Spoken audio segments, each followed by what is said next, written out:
Education has been sold in India as a route to national greatness. It is expected to socially uplift the poor, transform the society, and turn the country in an economic powerhouse. But in a country like ours, where intergenerational social and economic inequalities are entrenched, education on its own changes very little. It mostly reproduces the inequalities. Education was something, personally for me, that was always encouraged in my house. And it wasn't just restricted to the four walls of a classroom.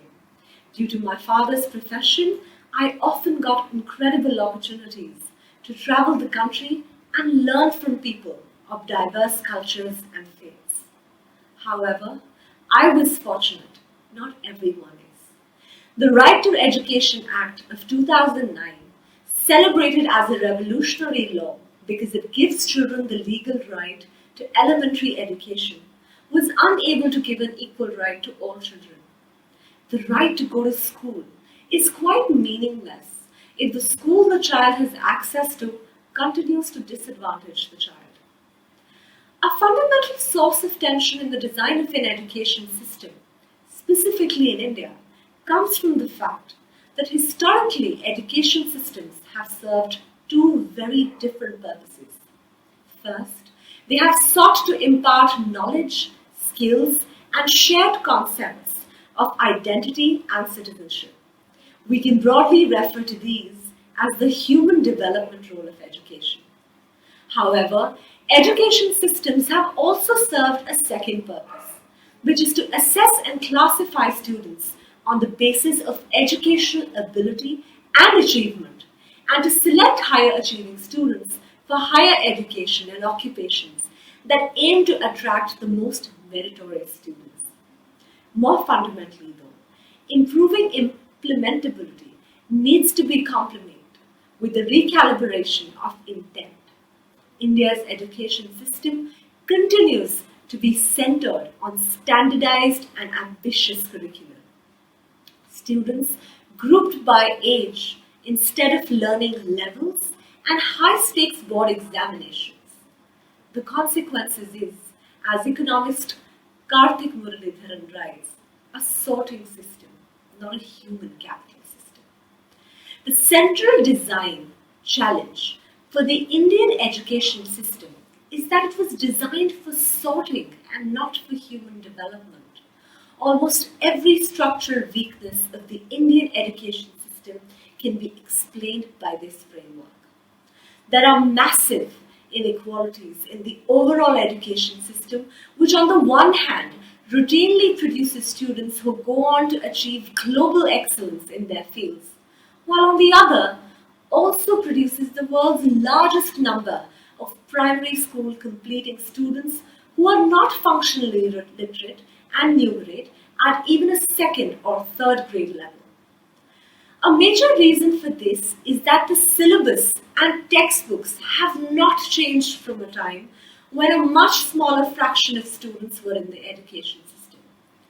Since the focus of the system continues to be on passing exams linked to the syllabus, children who fall behind the curriculum often end up learning close to nothing despite attending school. And this is because teachers, parents, and students are not rewarded for improving learning at levels below the current grade level because it will not help in pass the grade level exam. And so students who fall behind early are left behind in perpetuity.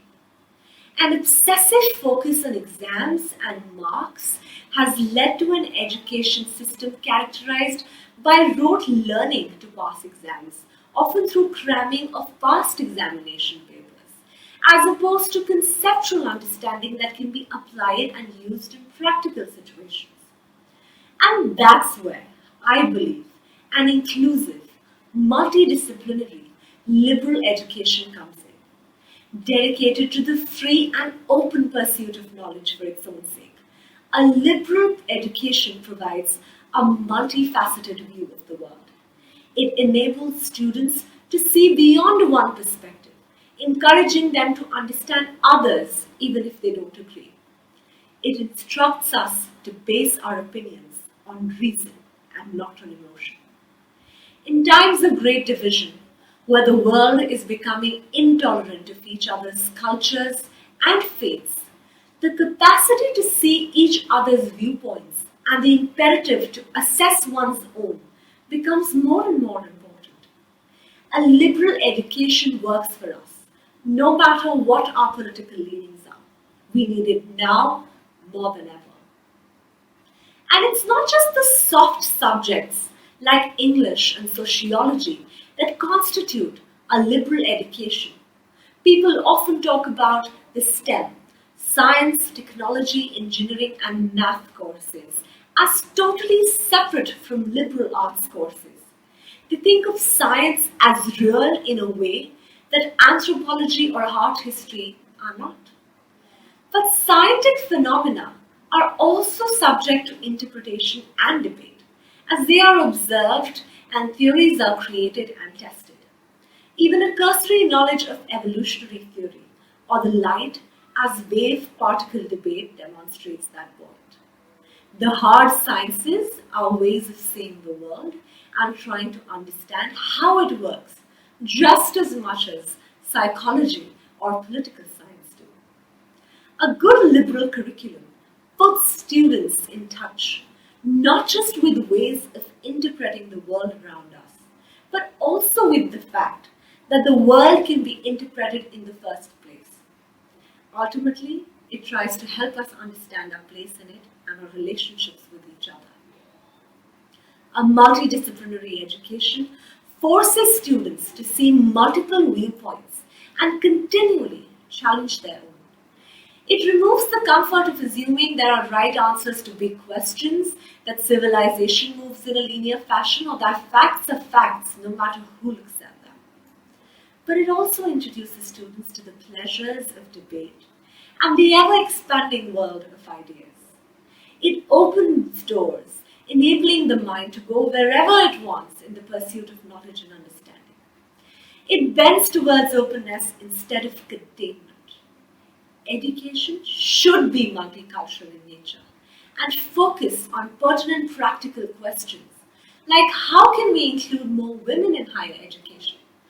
How can we encourage children to be more creative and innovative so that they can go on to launch socially innovative enterprises through which we can solve some of the world's biggest issues?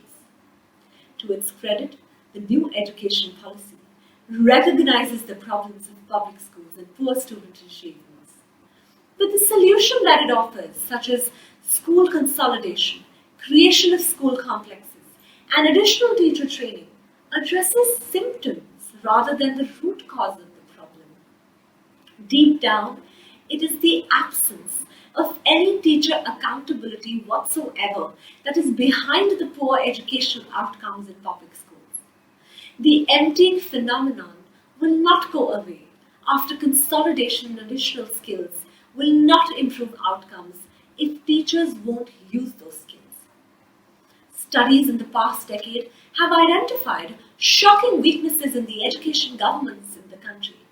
Thus, India, for example, high rates of teacher absence as well as high rates of vacancies in key supervisory positions, including block and district education officer.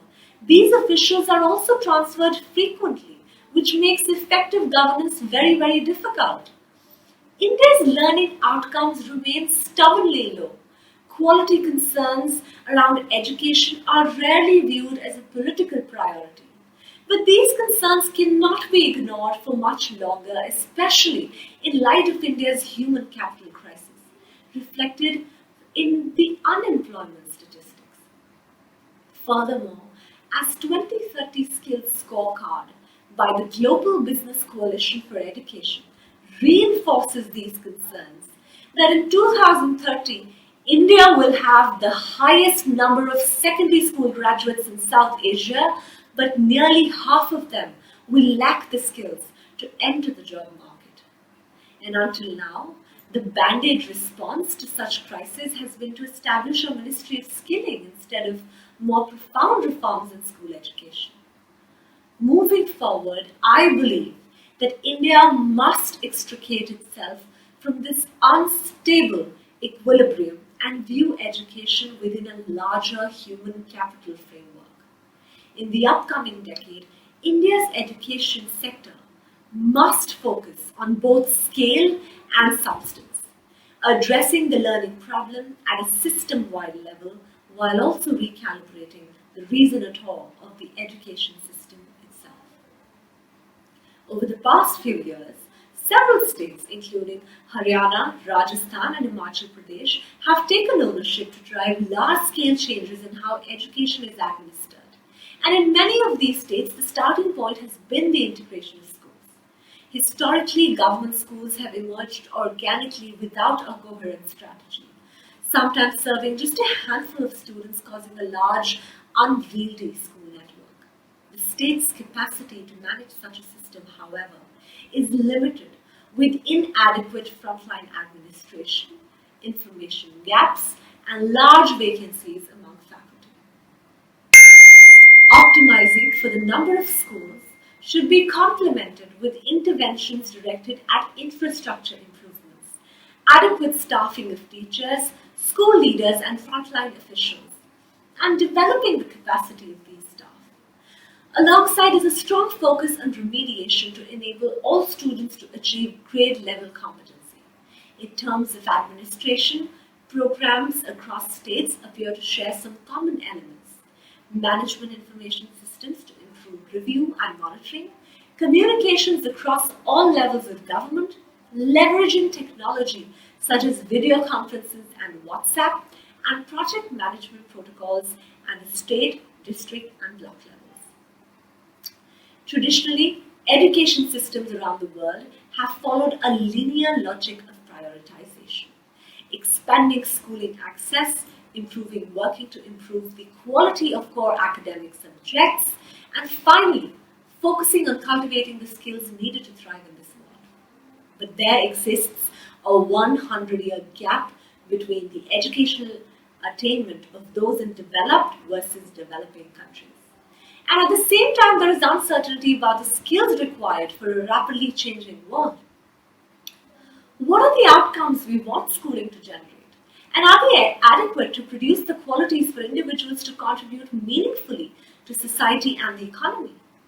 These factors imply an urgent need to break away from this linear logic by transitioning to a system that expands its idea of outcomes from literacy and numeracy to a breadth of skills. The larger set of skills that are needed in a changing world, including critical thinking, collaboration, and problem solving. To make inclusive education a reality, we need to ensure that educators have the training, flexibility, and resources to teach students with diverse needs and learning styles. Making education inclusive is not going to be a cost-cutting measure. Governments must be prepared to invest substantial resources at the outset on system reforms such as teacher and staff training, improving infrastructure, learning materials and equipment, and revising curriculum to implement inclusive education successfully. However, by eliminating redundancy and the high costs of running parallel systems, such investments are an efficient and effective use of funds and hold the potential to improve education for all students. An outcome focus is undoubtedly critical, but should be underpinned by an overarching human capital strategy. In a few years, a generation of students who would otherwise not have access to an education will have completed a full cycle of schooling thanks to the Right to Education Act. But over the next decade, the key priority that education policy must seek to address is to make sure that schooling isn't just an end for students, but a ladder to opportunity. Thank you.